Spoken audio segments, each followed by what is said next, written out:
कहानी की शुरुआत में हमें जंगल के बीचों बीच एक रहस्यमयी घर को दिखाया जाता है, जहाँ पर लेख नाम का एक लड़का सो रहा होता है। लेख अपने पिता के साथ अकेला ही इस घर में रहता है। लेख की माँ आज से कुछ साल पहले जंगल में शिकार करने गई थी, लेकिन आज तक वह कभी वापस लौटकर नहीं आई थी। इसीलिए लेख के पिता ही उसका ध्यान रखते हैं। इस जंगल के बारे में उसे यह बात बताई जाती है कि यहाँ एक अजीब सा मॉन्स्टर रहता है, जो इंसानों को देखते ही उन पर हमला करके उन्हें मार देता है। लेकिन हैरानी की बात यह है कि लेख के पिता ने आज तक उस मॉन्स्टर को कभी नहीं देखा। लेख को अपने पिता के साथ इस जंगल में रहते हुए काफी साल बीते जाते हैं, लेकिन आज भी लेख जंगल की खूबसूरती को बहुत ही ज्यादा पसंद करता है। लेकिन इस खूबसूरत जंगल के पीछे कितना बड़ा खतरा है, लेख इस बात से बिल्कुल अनजान था। लेख के पिता उनको जंगल में सरवाइव करना भी सिखा रहे थे, ताकि जरूरत के टाइम वह खुद को बचा सके। आज ये लोग जंगल में शिकार करने के लिए जाते हैं, तब लेख को वहाँ कुछ कवक दिखाई देते हैं। लेख उन्हें उतारने वाला था कि तभी उसके पिता उसे ऐसा करने से मना कर देते हैं। वह बताते हैं कि यह जंगल दिखने में बहुत खूबसूरत है, लेकिन यहाँ पर सरवाइव करना बहुत ही मुश्किल है। कदम कदम पर मौत लिखी है, इसीलिए पूछे बिना किसी भी चीज को हाथ मत लगाना। यहाँ हमें पता चलता है कि लेख के पिता थोड़े से सख्त हैं, लेकिन वह हमेशा उसके लिए बहुत परेशान रहते हैं। आगे जाने पर इनको एक हिरण दिखाई देता है। लेख के पिता उसे बिल्कुल ही चुप रहने को कहते हैं, लेकिन अब पिता हिरण को शूट करने वाले थे, लेकिन तभी हिरण वहाँ से भाग जाती है। जब पिता लेख की तरफ देखते हैं, लेकिन लेख वहाँ पर नहीं था। वह लेख के लिए बहुत ही परेशान हो जाते हैं। इधर लेख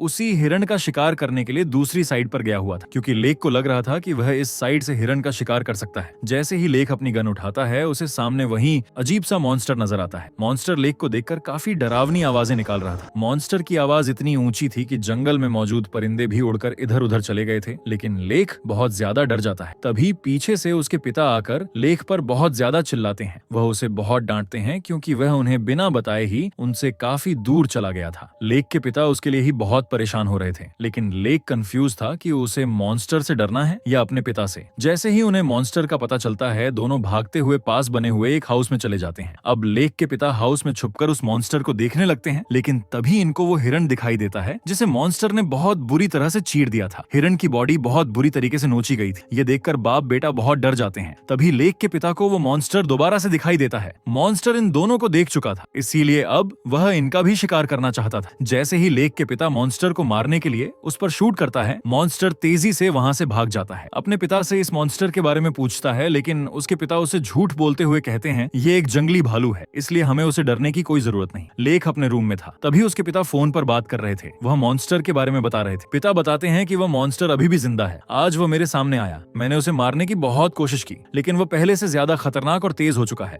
वो मेरी आंखों के सामने भागते हुए इधर उधर चला गया। लेख समझ चुका था कि जंगल में कुछ अजीब है। वह बात पिता उसे नहीं बताना चाहते। सीन कट होता है, हमें 30 साल बाद का सीन दिखता है। लेख अब बड़ा हो चुका था, उसकी भी एक फैमिली थी। वह अपनी पत्नी और बेटी के साथ जिंदगी गुजार रहा था। लेख और उसकी फैमिली सैन फ्रांसिस्को में रहते हैं। लेख अपनी बेटी से बहुत प्यार करता है। वह हमेशा उसके साथ प्यार से रहता है। वह नहीं चाहता कि उसकी बेटी वैसा बचपन गुजारे। लेख आज तक अपनी बेटी से नाराज नहीं हुआ, लेकिन आज उसकी बेटी थोड़ी सी शरारत करती है, जिस अचानक से लेख को बहुत गुस्सा आ जाता है। वो उसे पहली बार बहुत ज्यादा डांटता है, लेकिन तभी उसे रियलाइज होता है कि उसे ऐसा नहीं करना चाहिए था। वह भी अपने पिता की तरह ही अपनी बेटी से बिहेव कर रहा है। तब लेख अपनी बेटी से सॉरी कहता है कि आगे से मैं ऐसा कभी नहीं करूंगा। तब लेख की बेटी उसके माथे पर हाथ रखकर बताती है, मैं जानती हूँ आप इस टाइम यह सोच रहे हो कि आप अपनी बेटी से बहुत प्यार करते हो और आप कभी भी उसका बुरा नहीं चाहोगे। तब लेख भी खुशी से अपनी बेटी की बात मानते हुए कहता है, हाँ मैं तुमसे बहुत प्यार करता हूँ और मैं कभी भी तुम्हारा बुरा नहीं सोच सकता। घर जाकर हमें पता चलता है कि लेख और उसकी वाइफ के बीच कुछ दूरियां हैं। लेख की वाइफ शार्लेट एक न्यूज रिपोर्टर है, इसीलिए वह हमेशा अपने काम में बिजी रहती है। शार्लेट के ज्यादा बिजी रहने की वजह से इनका रिलेशन भी खराब हो चुका था। शार्लेट ऐसा करना तो नहीं चाहती, क्योंकि वह भी अपनी बेटी और हस्बैंड से बहुत प्यार करती है, इसीलिए उसे भी इस बात का एहसास था। एक दिन शार्लेट लेख को एक लेटर देती है और अपना ऑफिस चली जाती है। जब लेख लेटर खोलता है, तब उसे पता चलता है उसके पिता जो कई साल पहले गायब हो गए थे। FBI एंटी पायरेसी वालों की तरफ से अनाउंस कर दिया गया है कि अब वह मर चुके हैं, क्योंकि पिछले 30 सालों से उनका किसी के साथ कोई भी संपर्क नहीं हो पाया। लेख जो अपने पिता के बुरे बिहेवियर से बहुत परेशान रहता था, जब उसे अपने पिता की मौत का पता चलता है तो वह काफी उदास हो जाता है। उसके दिमाग में ये बात आती है कि उसे अपनी फैमिली के साथ जंगल में अपने पुराने घर जाना चाहिए। वहाँ पर ये लोग कुछ टाइम साथ गुजारेंगे तो इनका रिलेशन भी ठीक हो जाएगा। इसके बाद लेख शार्लेट के ऑफिस जाता है, जहाँ वो शार्लेट को जंगल ट्रिप के बारे में बताता है। शार्लेट भी अपना रिलेशन बेहतर करना चाहती थी, इसीलिए वह लेख से कहती है कि हम नेक्स्ट वीक वहाँ जाएंगे, इसीलिए मैं अपनी ऑफिस से छुट्टी भी ले लूंगी ताकि हम वहाँ अच्छा टाइम गुजारें और हमारी फैमिली में पहले जैसी खुशियाँ वापस आ जाएं। दोनों नेक्स्ट वीक के लिए सहमत हो जाते हैं। यहाँ शार्लेट लेख से कहती है, मुझे पता है मैं कभी भी अच्छी वाइफ और माँ नहीं बन सकती, क्योंकि जैसा फैमिली के साथ मिलजुल कर रहना करना चाहिए। अपने काम की वजह से मैं वैसा नहीं कर पाती, लेकिन लेक शार्लेट को समझाता है और कहता है, मुझे उम्मीद है हम जंगल में जाकर अच्छा टाइम स्पेंड करेंगे। नेक्स्ट वीक ये लोग जंगल में लेक के बचपन के घर की तरफ निकल जाते हैं। जंगल आज भी सुनसान था, चारों तरफ बड़े बड़े पेड़ थे,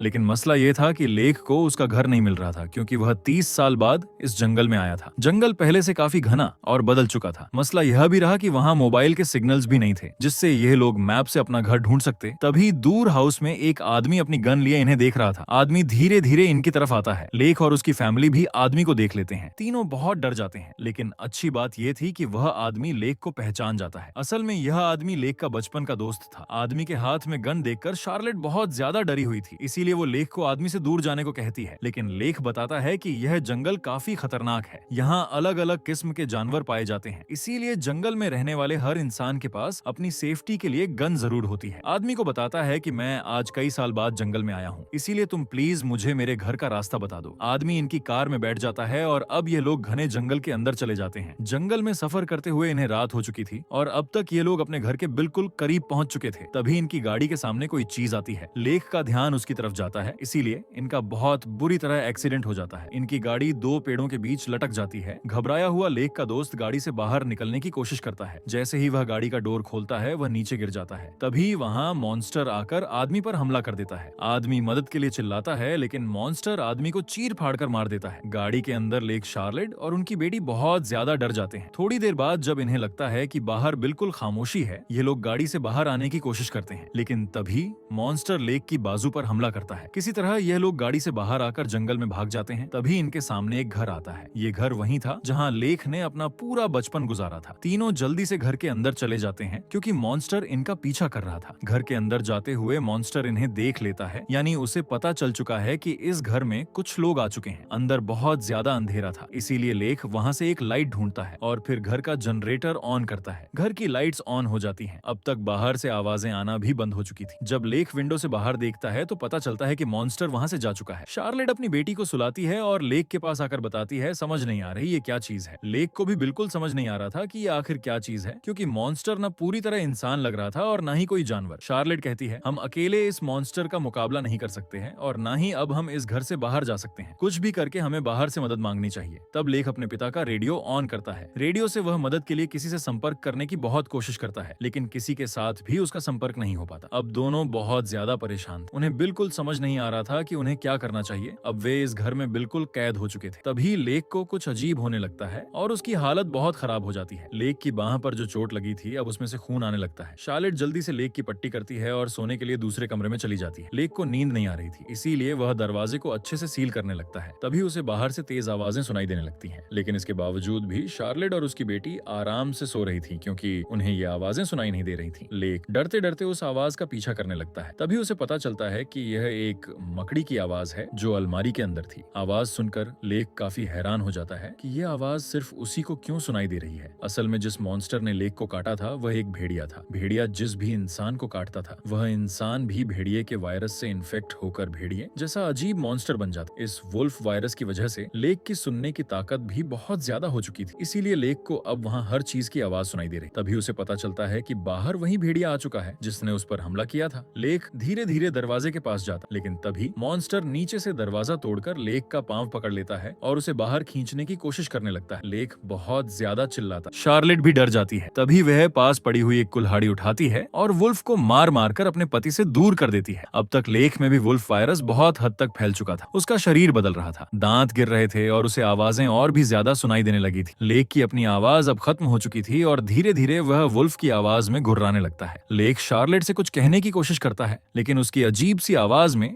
शार्लेट को कुछ भी समझ नहीं आता, इसलिए वह एक पेन और पेपर लेक को देती है ताकि वह लिखकर बताए कि उसे क्या हो रहा है। तब लेक पेपर पर डाइंग लिखकर शार्लेट को बताता है। डाइंग यानी लेक मर रहा है। शार्लेट लेक को हौसला देती है, वह भी बहुत परेशान थी। तभी लेक की हालत और भी ज्यादा खराब हो जाती है, उसके बाल भी गिरने शुरू हो चुके थे। इसी बीच उनकी बेटी भी वहाँ आ जाती है। शार्लेट जल्दी से बेटी को दूसरे रूम में ले जाती है। वो बताती है, तुम्हारे पिता की तबीयत कुछ खाने से खराब हो गई है, परेशानी की कोई जरूरत नहीं, हम सुबह होते ही तुम्हारे पिता को हॉस्पिटल ले जाएं। इसलिए इसलिए तुम सो जाओ। तभी लेक के जख्म वाली जगह से खून निकलने लगता है। शार्लेट वहाँ से पट्टी हटाती है, तब देखकर वह बहुत ज्यादा परेशान हो जाती है क्योंकि लेक का जख्म बुरी तरह जल चुका था। लेक को वहाँ बहुत ज्यादा दर्द हो रहा था, इतना दर्द कि वह अपनी बाह रगड़ने लगता है, यहाँ तक कि वह अपने मुंह से बाह को खाने की कोशिश करता है। शार्लेट बहुत ज्यादा घबरा जाती है, उसे बिल्कुल भी समझ नहीं आ रहा था कि अब उसे क्या करना चाहिए। उसे समझ आ चुका था कि उनके पास सुबह तक का समय नहीं है। शार्लेट को बाहर लेक के पिता की कार नजर आती है। शार्लेट अब अपनी फैमिली के लिए अपनी जान दांव पर लगाने वाली थी। वह जल्दी से अपनी बेटी और पति को कार के पास लेकर जाती है, लेकिन तभी वह वुल्फ मॉन्स्टर भी वहां आ जाता है। मॉन्स्टर अब इन पर हमला करने लगता है। लेक अभी पूरी तरह वुल्फ में नहीं बदला था, इसीलिए वे शार्लेट को घर की तरफ इशारा करता है कि बेटी को लेकर घर के अंदर चली जाओ। इसके बाद लेक वुल्फ मॉन्स्टर के साथ लड़ता लड़ता उसे घर की दूसरी साइड ले जाता है। इतने में शार्लेट अपनी बेटी को लेकर घर आ चुकी थी। थोड़ी देर बाद जब लेक वापस आता है तो उसकी हालत पहले से भी ज्यादा खराब हो चुकी थी। उसके सारे बाल गिर चुके थे और वुल्फ वाले दांत भी बाहर आ चुके थे। तभी लेक को खून की उल्टी आती है। उसके पेट से वुल्फ की उंगलियां बाहर आती हैं, यानी लेक वुल्फ से लड़ते लड़ते उसकी उंगलियां खा गया था। अब वायरस उस पर भारी होने लग चुका था। लेक को भी समझ आ चुका था कि जल्दी ही वह अपनी फैमिली के लिए खतरा बनने वाला है, इसीलिए वह फैसला करता है कि वह जंगल में भाग जाएगा। जैसे ही लेक बाहर जाने के लिए डोर खोलता है, बाहर खड़ा हुआ वुल्फ मॉन्स्टर लेक पर हमला कर देता है। दोनों के बीच लड़ाई शुरू हो चुकी थी, लेकिन इस बार उसकी गर्दन ही काट देता है। इस वजह से वह वुल्फ मॉन्स्टर भी मारा जाता है। तभी उसकी बाजू पर लेक को पिता का टैटू बना हुआ था। इसका मतलब यह था कि यह वुल्फ मॉन्स्टर कोई और नहीं बल्कि लेक के पिता ही थे, जो वुल्फ वायरस से इन्फेक्ट होकर वुल्फ मॉन्स्टर बन चुके थे। वायरस अब लेक में भी आ चुका था, इसीलिए वह अपनी फैमिली को बचाने के लिए घर से बाहर निकल जाता है। तभी उसका पांव स्लिप होता है और वह नीचे गिर जाता है। अब तक लेक के हाथ पर वुल्फ के नेल्स भी आ चुके थे और उसकी बॉडी पर वुल्फ के हेयर्स भी आ चुके थे, यानी अब तक लेक पूरी तरह वुल्फ मॉन्स्टर में बदल चुका था। इसीलिए वह अपनी फैमिली पर ही हमला करने के लिए वापस आने लगता है, लेकिन अभी भी वो वायरस को अपने ऊपर हैवी होने से रोक रहा था। शार्लेट और उसकी बेटी लेक के बिल्कुल सामने थी, लेकिन फिर भी वह खुद को कंट्रोल रखते हुए उन दोनों पर हमला नहीं करता। शार्लेट अपनी बेटी को लेकर वहां से भाग जाती है। लेक का पीछा करता है, लेकिन उसका पांव एक ट्रैप में फंस जाता है। ये ट्रैप लेक के पिता ने जंगली जानवरों को पकड़ने के लिए बनाया था। लेक अपना पांव ट्रैप से आजाद करवाने के लिए अपने मुंह से अपनी टांग काटने लगता है। इसके बाद वह रेंगते रेंगते उन दोनों की तरफ जाने लगता है। इधर शार्लेट और उसकी बेटी उसी जगह आ चुकी थी जहां इनका एक्सीडेंट हुआ था। वहां लेक के दोस्त की बॉडी पड़ी हुई थी, वहां उसकी गन भी थी। शार्लेट जल्दी से गन उठाकर अपनी बेटी के साथ पास में बने हुए हाउस में चली जाती। इतने में सुबह भी हो जाती है। लेक आहिस्ता आहिस्ता उनके पास आ चुका था, लेकिन अभी भी वह उन्हें कुछ भी नहीं कहता। आज उसकी जिंदगी का पहला दिन था। उसकी बेटी उससे डर रही। तभी लेक की बेटी उसका दिमाग पढ़ लेती है। वो मॉम से कहती है, वह बताती है कि पिता कह रहे हैं मुझे मार दो, लेकिन शार्लेट ऐसा नहीं कर सकती थी। लेकिन अब लेक हमला करने वाला था, इसीलिए शार्लेट ना चाहकर भी लेक को शूट कर देती है। गोलियां लगते ही लेक नीचे गिर जाता है और आसमान की तरफ देखकर जंगल की खूबसूरती देखता है। शार्लेट और उसकी बेटी लेक के पास आकर बहुत रोती है। इतने में लेक भी अपना दम तोड़ देता है। अब शार्लेट अपनी बेटी के साथ जंगल से निकलने की कोशिश करने लगती है और इसी के साथ ये मूवी यहीं खत्म हो जाती है।